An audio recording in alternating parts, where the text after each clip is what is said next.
I'm not just saying, here's the start line, here's the finish line, go. I think that's what a lot of people want. Mm-hmm. And I do a lot of that with it, but I also try and integrate a little bit of a mental piece where you have to think about it a little bit too. Mm-hmm. I love the dynamic of the physical and the mental piece.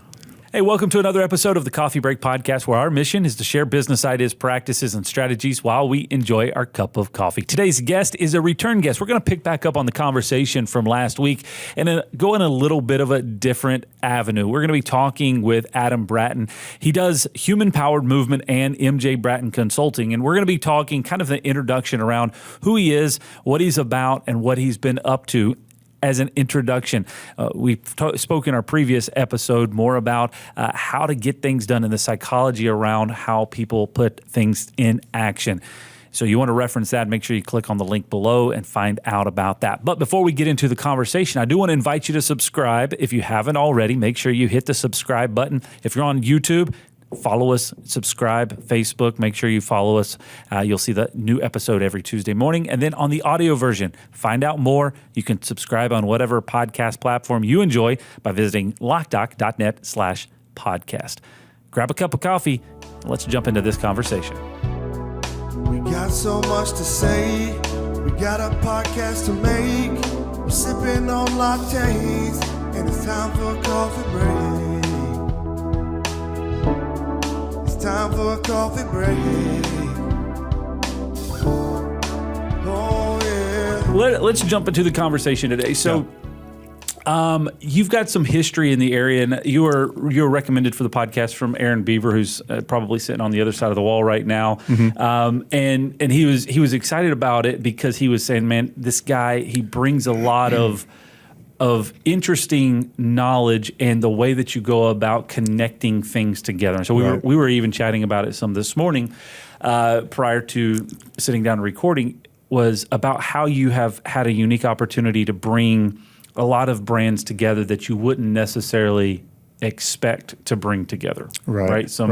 And I've seen this with Blair from Ortho Carolina, who does an amazing job with those types of things. Yeah. So we can talk a little bit about that. But I guess from an introductory standpoint, you run an independent organization that has kind of two separate arms. So kind of give us a kind of an overall structure of kind of what you have going on. Yeah, so I originally grew up kind of in the sport and recreational world where it's just kind of an active environment. Mm-hmm. And I was a kinesiology undergrad, which is a study of human movement, and a psychology minor. Okay. And so I wanted to be like a strength coach or something in school to really kind of, help bring out the most, the efficient and high level, physical abilities. I moved to Virginia Beach after school and got into some personal training, and then worked at the Y, where I was kind of in more of an administrative role. I was overseeing the fitness and aquatics and membership and sports and all that kind of stuff. And so I very quickly learned that everything is a business. Like everything, no matter what, is a business. Mm-hmm. And it doesn't matter if you're selling widgets or burgers or a service or whatever, it's all business. Mm-hmm. And so that's when I said, hey, I've got to go back to school and get my MBA. And so that's what brought me here to Charlotte. Gotcha. And so right after I graduated, I was working at ESPN, obviously this huge, massive, international company. And then I transitioned into the Whitewater Center, which was really a great way. And I was there for 9 years, and a great way to blend my background and kind of what I was trying to do with build a business, right? It was recreational, it was active, it was movement, and but it was building a business. So I was there for about 9 years, and eventually just decided I needed to kind of move on from that for reunite young kids and just kind of ready for something else. And love those guys to death. They are phenomenal people. So I created my agency, my marketing agency, and I've loved the idea of, finding value, right? Building a business, extracting value, and leveraging, resources. And so that's been really cool to kind of create that again on my own. Started it in January of 2020, which is of course perfect timing as we all know. Yeah. And then really when COVID hit, like I said, I've always been active, always been moving of some sort. And so when COVID hit, everything shut down, as we know, and I was just getting antsy. So I literally challenged myself and others, but myself, to bike every single street of Huntersville. Okay. So it was just, no one was driving. I wanted to get out of the house. I wanted to do something active and productive. And so I put that on my social platform, and people were gravitating to it and enjoyed it. And so I said, well, maybe there's something to this. So that's what kind of spurred the of creating the second entity of my agency, which is Human Powered Movement. Gotcha. And the mission is to facilitate greater human powered experiences in all of us, whether that be climbing Everest, whether that be, walking your dog around the park. It doesn't matter what that is. It's going to vary from person to person. So I've really kind of created, that agency on one side, as we were saying before, that's B2B, right? That's saying, hey, I'm a service provider. I help you with strategic development, with marketing tactics, with all that kind of stuff. And I have a B2C platform, which is Human Powered Movement. And those can feed each other, right? If a client wants to talk to that qualified and filtered audience, then perfect. Here's a perfect conduit for it. Yeah. And vice versa. If people see the value of the consumer-facing platform and they say, wow, let's dig into this. What else is going on behind here? Then that's where the agency side can kind of come in and help facilitate on the back end as well. So it's kind of a fun dynamic, and it's really two things that, from a personal and a professional standpoint, it's two things that have integrated really well for me intrinsically. Sure. I feel good about being able to add value out in the marketplace or to a consumer or to a client. And so that's been really fulfilling for me to kind of start that up and build it and find some success. When we were walking across the building coming over into the studio this morning, you were talking about how you find it interesting to kind of see the behind the scenes type stuff, see the architecture behind, because you get to see the outward facing component of whatever it is, and then you kind of start to appreciate more of an organization because you can start to see the architecture behind it. Yep. And so from what you just described, I would imagine that people that know about Human Powered Movement or have seen that outside, it's like, oh, wow, this is really cool. And probably, I'm just going to toss it out there, don't realize that it's kind of, operated with a very minimal infrastructure behind the scenes, right? Correct. Because it's empowering and impacting a lot of people. Yep. Right. It's got kind of a big face, simplified architecture behind it. Right.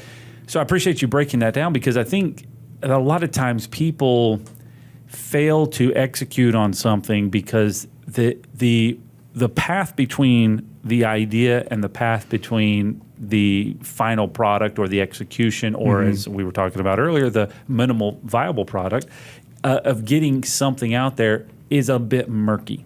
Correct. And I've talked to a lot of people over the years, and I think that is one common denominator that separates a lot of folks that actually, whatever you classify as success, being able to bring something to life, between that and people that are just managing, right?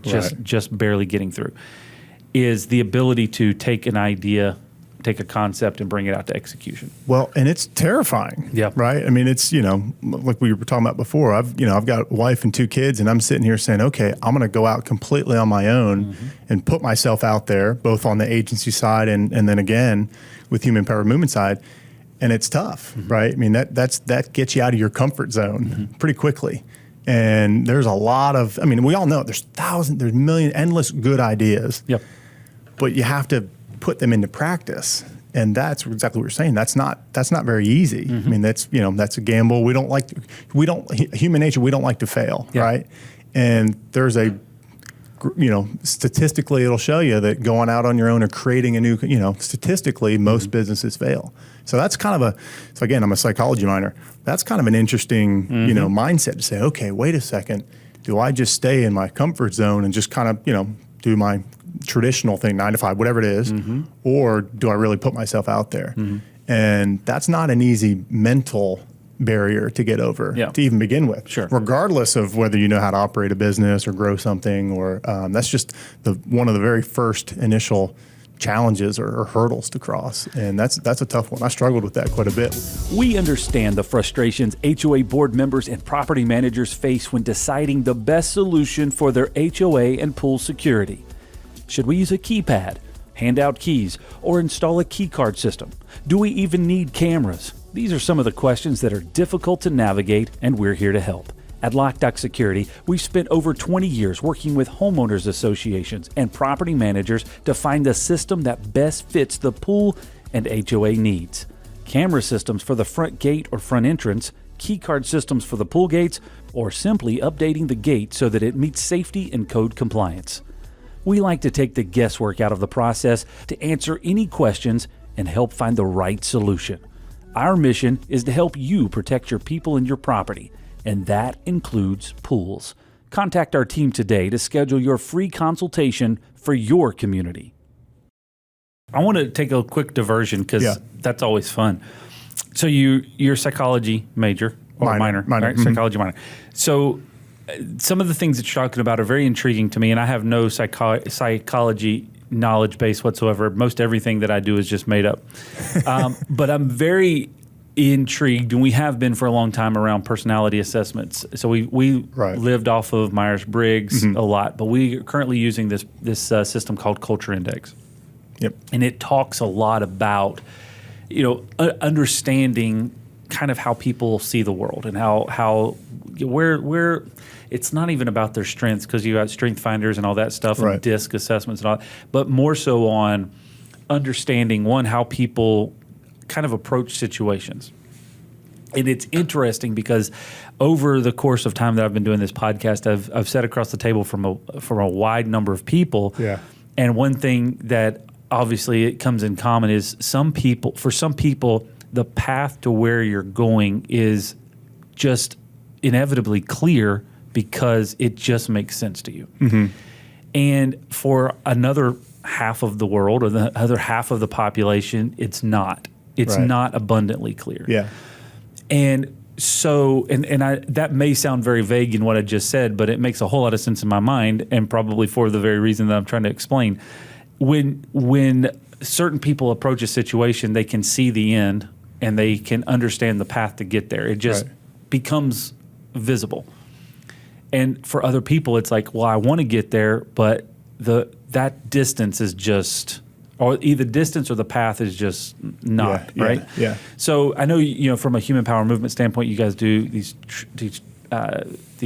races, I guess. These challenges and events, right? So you've got a path. Mm-hmm. It's a predetermined set of strategy that anybody that shows up can follow. Right. They don't have to plow the path themselves. Yeah. For somebody like yourself, you enjoy plowing the path. Like you enjoy figuring out the course and doing that. Yep. And so from a business perspective, I think that's the interesting thing. I was talking earlier about being an integrator. That's the thing that I see with you is, even when you were talking about, at the Whitewater Center and different places, that's what you did. You walked into a situation and you see the path. You clearly see a path. Right. Maybe you had to adapt along the way. Like you're not like, hey, I know the perfect plan. Right. But you had the capability to follow that path. Well, from a psychology standpoint, I drew all that around to hopefully a question. From a psychology standpoint, is that resonate? Is that factual, or is that just completely off base that people see kind of the world or see their roles very differently like that? Absolutely. I mean, I think, and that's where, I'll go back to think about a resume, right? Like you're putting in a resume like that blows my mind. The whole concept of a resume, like I get that. Like, cool. Yeah. You have to tactically know what you're doing. You have to show, you have to be rock solid on that. But I always laugh when it's like, hey, submit a resume. I'm like, well, you're not hiring a resume. You're hiring a person. Like, how do you factor in office dynamics or culture or energy levels, positive or negative, into a resume? Like, you're hiring a person, right? And that person is the person that brings value to the organization. Part of it is the resume. Yeah. But the other part of it is the mindset, is the approach, is the energy, it's all those intangibles. And so I think it's a very interesting I guess, process that we kind of follow. It's a little bit antiquated, but yeah, I mean, people are factoring in all kinds of different things into this. And I think psychology is a big piece of that, of where it's like, if you're not coming in with a positive energy or, something that's going to help move the ball forward, then that can be massively detrimental. And so, I don't know. It's just kind of a tough one that I think employers are kind of struggling to figure out. And now we don't have like a human interaction, right? In the world that we're in now. And so I think from a psychological standpoint, that's massively impactful. And it can be that can be a positive impact, or that can be very much a negative impact. So I want to circle back around to the path thing, because I think it's very and you may, it's maybe very intentional on your end. You may be very, very aware of it, but I just kind of want to circle back around to that component. But before I do, I want to tackle a couple of things on what you just said, especially from a resume standpoint. Mm-hmm. Of all the interviews that I've done, and with the hiring that we've done within our organization, the resume is probably the last thing that I ever look at, if I even look at it at all. And I feel bad at times because people come in with their 3 copies of their resume for their interview, and I'm like,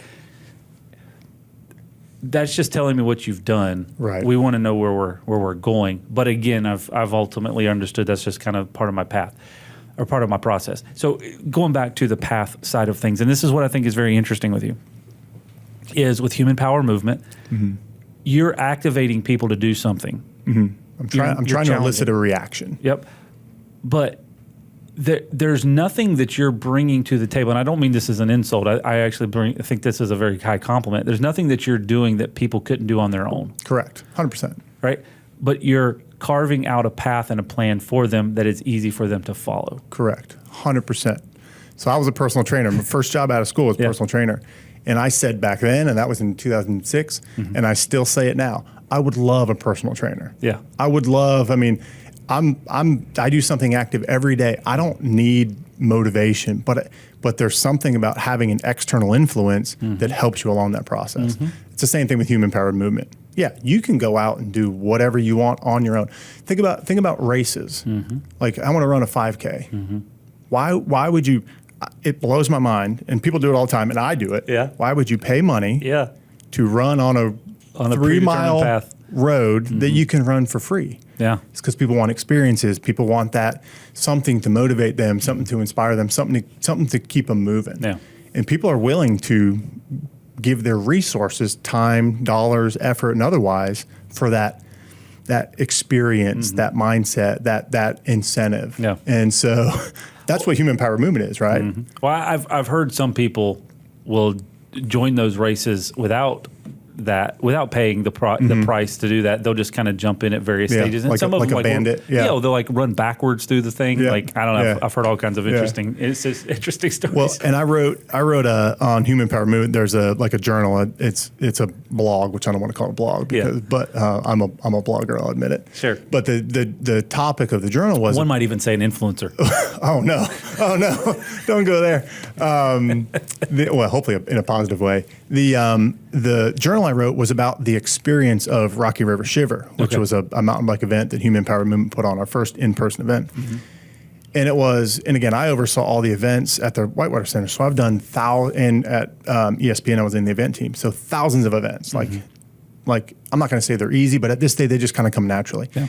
My approach with that was I want to create this experience. Sure. And so the beer that I brought in this morning was a homebrewed. I've been a homebrewer for 12 years. It was a homebrewed beer. The designer did the label. We hand bottled it, hand labeled it. Every single participant got a homebrewed beer at the end. They all got.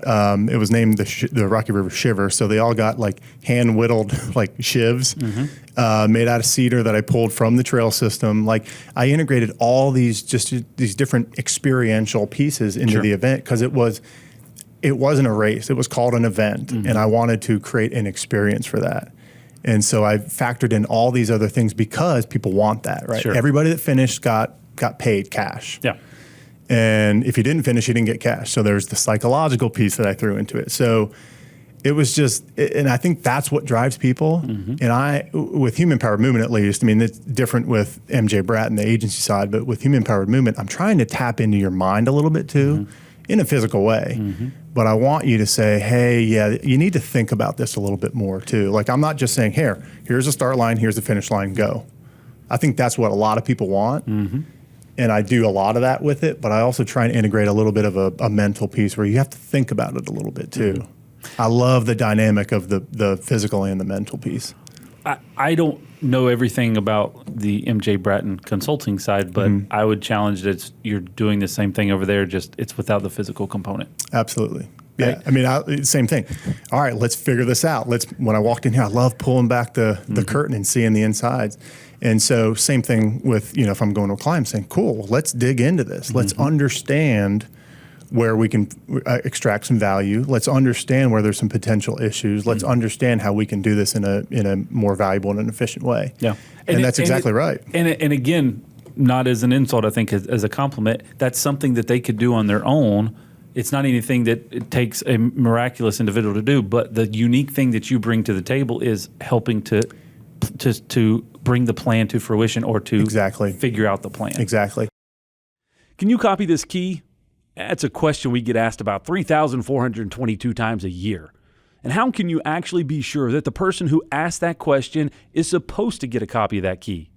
Well, we think you should always know who can copy your keys to your business and your home, because it could be your neighbor, an old employee, a contractor, or even worse, your mother-in-law.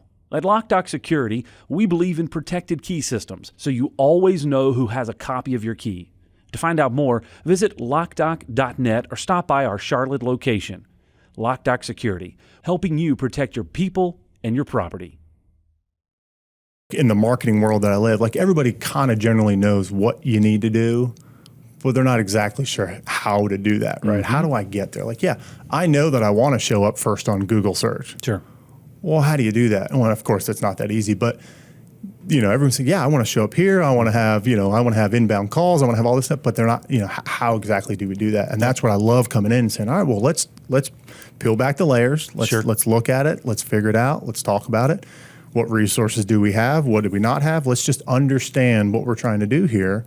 And you're right. And it's bandwidth, convenience. We make decisions off of human nature is to make decisions off what is most convenient for us.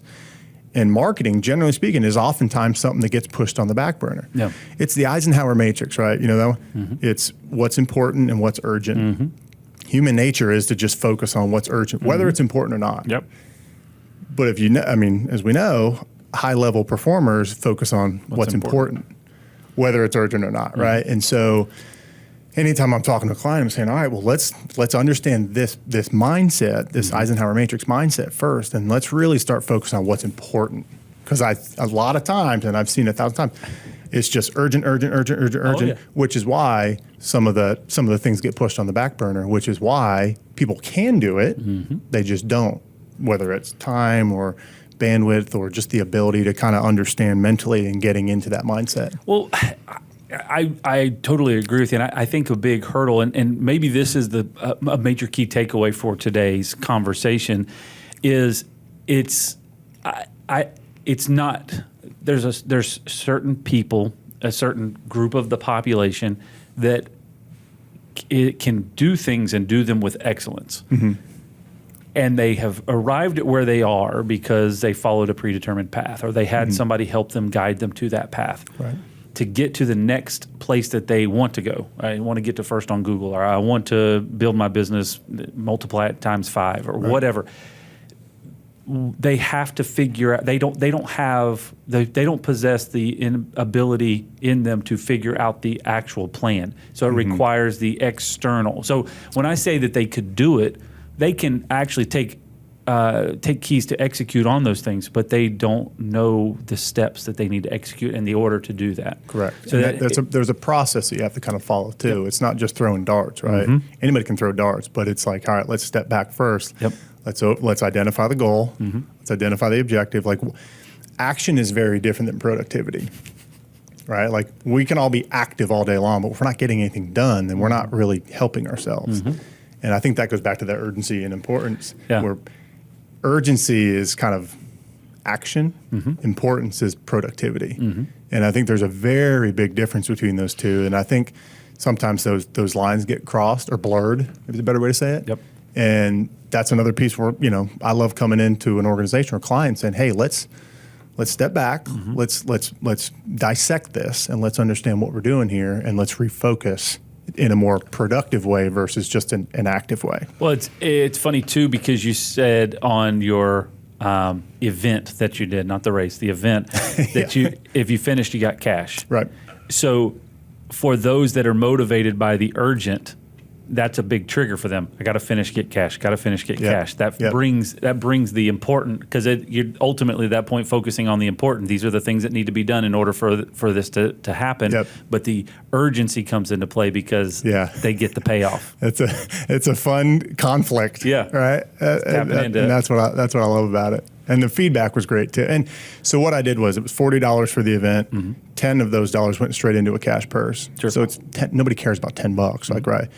But they do care about not getting their money back, whether it's $1 or $1 million, whatever the dollar amount is. So again, it's just that mental, kind of aspect that you throw in there. Sure. That, there was countless people that were like, man, because it was 3 laps around this pretty tough mountain bike trail system out here. And so people came in on their second lap and did not want to go back out. Yeah. I mean, you can talk to Aaron. He knows all about, and only half the people finished this whole thing to begin with. But there were some people like, I just have to go back out. And I feel like trash. It's hot. It's, beat down, but I got to go out there because I know I don't want my buddy taking my money. Yeah. And so that was just it was just a super fun, it wasn't a psychology experiment, but it was just really fun for me to kind of see that all kind of play out. If it was a psychology experiment, then it was a cruel one because you did it like the hottest weekend of the month. Yeah. To be fair, the event was called the Rocky River Shiver, and then the tagline was a hellacious mountain bike event. So to be clear, it was framed up as not a very easy expectations were experience. set. Exactly. Yeah. Hopefully. Hey, thanks again for joining us, Adam. It was great. Wonderful conversation. Love spending time with you and learning more about what you've got going on. All the links to his businesses and his Instagram profiles and everything to get in contact with their organizations is available below, so make sure you check that out. If you haven't already, make sure you subscribe. New episode every Tuesday morning, 9 a.m. We'll see you next time right here on the Coffee Break Podcast.